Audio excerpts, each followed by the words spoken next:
Do you want to literally die? Buy an Android then.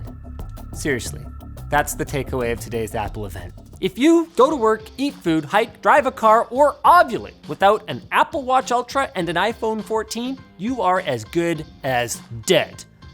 At least, I'm pretty sure that's what Apple wanted to be the takeaway of their event today. Behind their appeals to worrywarts and helicopter parents, though, is some genuinely cool tech. And, of course, a bunch of stuff that everyone else has had for years that Apple has slapped a new name on and called it revolutionary. So what tech here is actually a step forward, and what's just a shiny new label? Let's have a look at this segue to our sponsor. Cablemod. Cablemod's new keyboard cable configurator, say that 5 times fast, is the easy way to complete your keyboard look. Customize almost anything and receive your handmade cable in 2 weeks or less. Check it out at the link below.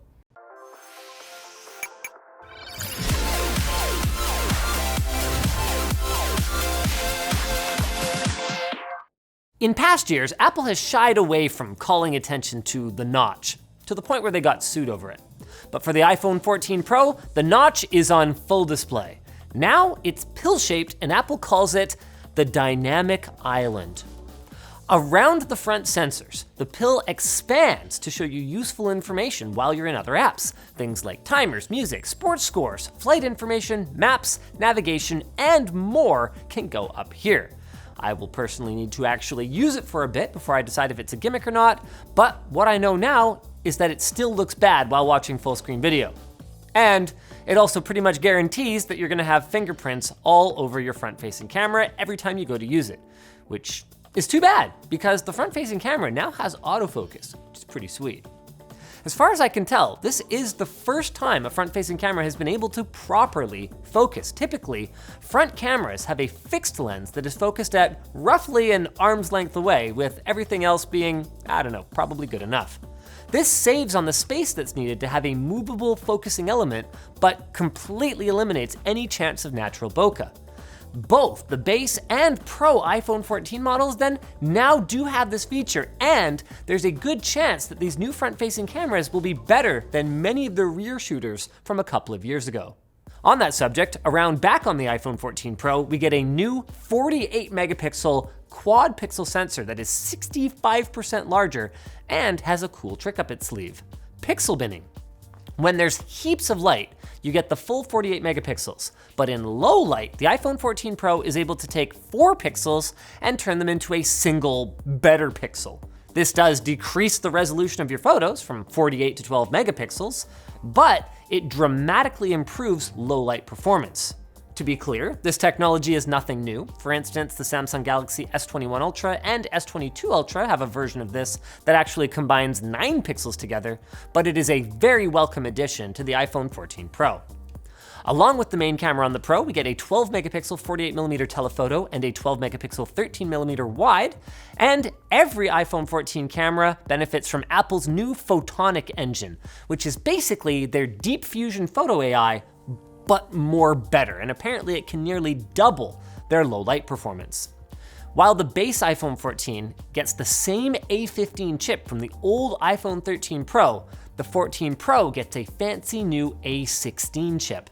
The A16 sounds similar to the A15. We still get 2 performance cores, 4 efficiency cores, and 5 GPU cores, but through the magic of 4 nanometer, it's able to reduce power consumption on the performance cores by 20%. According to Apple, this is the most efficient mobile CPU in existence. And given that they've been crapping on everyone else in terms of performance, I'd say that's probably accurate. And it's probably more power than you'll be needing in a smartphone for quite some time unless you're a very heavy user. The biggest advancement with the A16 though is the display engine, which brings better anti-aliasing, the ability to reduce the screen refresh rate down to 1 Hz to boost battery life, and finally, an always-on display for the iPhone. I know. Everyone on Android, totally floored right now that Apple hasn't had an always-on display until now, but guys, credit where credit is due. They have finally done it. Only took them 9 years. 3 times as long as it took us to design our screwdriver, which is available at lttstore.com. But Apple giveth and Apple taketh away. In this case, takething the SIM tray. Actually, in most of the world, you'll get a nano SIM tray. But if you buy an iPhone 14 in North America, you do not. Instead, you get 2 eSIMs. Now, for the vast majority of users, this absence of a physical SIM tray is never going to be a problem. You just connect your carrier to the eSIM and you never think about it again.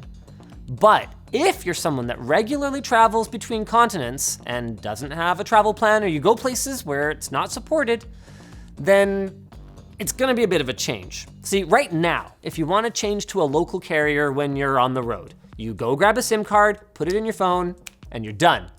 Going forward, with a North American iPhone 14, you're gonna have to register that carrier to one of your 2 eSIM slots.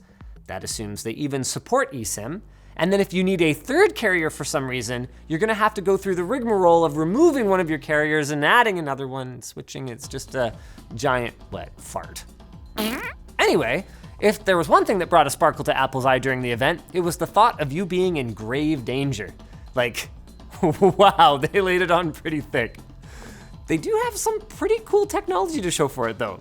Previously, if you wanted to connect your cell phone directly to a satellite, you'd need a Rod Jeremy spec antenna, and, well, you still do if you want to have a proper conversation without involving a cell tower, but, and this is really cool, by having an app that shows you how to point your phone directly at a satellite, you can manage just enough of a connection to send out an emergency message and your location. To make this easier, they have a form with typical emergency questions so all the information a rescue team needs can be sent at once, and even if you're not in grave danger, you can use this feature to send location data to your loved ones if you're the kind of person that goes on weeks-long treks across the Yukon or whatever the case may be. Also integrated into the iPhone 14 is new car crash detection. This is accomplished by using an improved gyroscope as well as a fancy accelerometer that can measure up to 256 Gs at a 3,000 Hertz polling rate, as well as data from the barometer and mic to tell if an airbag has gone off. Apple apparently recorded 1,000 hours of crash test data, and from that, they were able to tell what type of car crash you've been in and automatically alert emergency services if you don't respond to the prompt. Crash detection is also a feature on the new Apple Watch Ultra, which frankly looks pretty sick. The case is titanium, the face is a sapphire crystal, and you get a new orange programmable button. I doubt the majority of Apple Watch Ultra users will ever need it to function as a dive computer, a wayfinder, or to measure the length of their stride. Amazing. But in addition to those, it has improvements for the rest of us, like more battery life. The Watch Ultra can last for 36 hours of regular use and up to 60 when it's in low power mode. It has dual frequency GPS for higher accuracy and an all red night mode that looks sick. I think Anthony probably put it best when he said, "This is the Apple Watch that makes people that didn't want an Apple Watch want an Apple Watch." The standard Apple Watch Series 8 is largely unchanged compared to the Series 7, except for 2 improvements that it shares with the Watch Ultra, the aforementioned crash detection and some really accurate thermometers, one on the outside and the other against your skin. These sensors were designed with women's health in mind, specifically cycle tracking and a retrospective analysis of ovulation. All of this information is encrypted on the device, and not even Apple has a key to decrypt it, which shouldn't be that big of a deal, but unfortunately, women's rights in the States recently took a huge hit, and cycle tracking information could be weaponized against you if it falls into the wrong hands. Anyway, the atrial fibrillation will be able to pick up your distress when you find out the Apple Watch Ultra starts at $800 US, good gravy, while the Series 8 starts at $400 with the SE starting at $250. Moving on, there's a second generation of the AirPods Pro, that's actually the one I'm most excited about, that features new H2 silicon that apparently has greatly improved spatial audio. Now, you're able to use an iPhone camera to create a 3D model of your ear to better tune the spatial audio for your specific ears, something the likes of Sony have been doing for a while. Overall, the new AirPods Pros just seem to be like better than the old ones. More battery life, better active noise cancellation, and an improved transparency mode. The improvement I'm most excited for concerns the case though. It finally has the ability to charge with an Apple Watch charger, and also you can easily locate the charging case. Thank you, Apple. Like, you can already easily find the headphones, but I find that I constantly lose the charging case around the house because I'll just leave it somewhere when I put my earphones in and forget where that happened. This is a segue to our sponsor. Vessi. Vessi footwear is known for being lightweight, easy to pack, comfortable, and most importantly, water resistant with its Dymatex technology. Their everyday move line is designed with added support at the midsole and better breathability to keep up with your active lifestyle. Take them off and put them on with ease thanks to handy pull tabs. I never screw with laces anymore, and they're also made creature-free, so every step you take will be guilt-free. And thanks to the dual climate knit material, your feet will stay warm during the winter and cool during the summer. So treat your feet with Vessi's Everyday Move shoes and save $25 with our offer code LinusTechTips at vessi.com/LinusTechTips. If you guys enjoyed this video, maybe you'll enjoy, I don't know, our review of the AirPods Pros? Sure, yeah. I can't wait to get my new ones. My old ones are starting to have some problems. I'm getting the same kind of rattling in one of the drivers that I had with my old ones.